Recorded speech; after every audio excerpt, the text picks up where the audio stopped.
Someone bumped a knob on the control panel and it quietly ruined an entire batch of parts.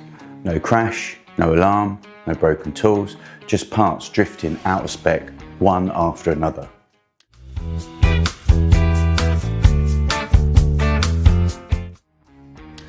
We were running a production job on a vertical mill, tight tolerances, consistent cycle, everything dialed in.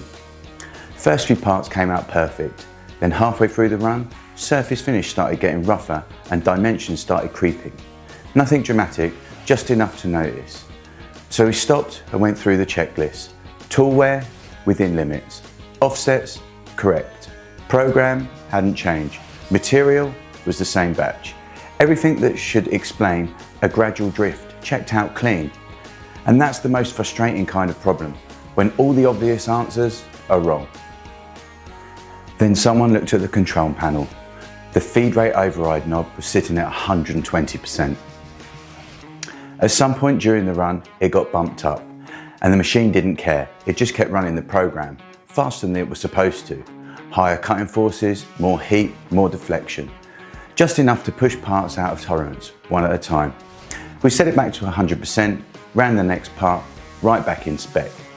Here's the lesson. Not every problem is in your code or your tooling. Feed and speed overrides are a powerful tool, but they're invisible unless you're looking at the panel.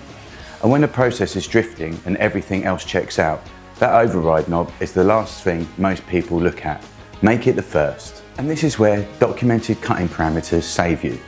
If your intended feed rate, spindle speed and depth of cut are clearly defined for every operation, not just in the program, but visible to the operator, then anyone walking up to the machine can immediately see that 120% doesn't match the plan. That's the kind of job documentation MachiningCloud is built for. Alright, has anyone ever caught an override setting quietly wrecking a job? Or better yet, have you ever been the one who bumped the knob? No judgment. Drop it in the comments, and thanks for stopping by Chuck's Corner. Stay safe, stay sharp, and own the process.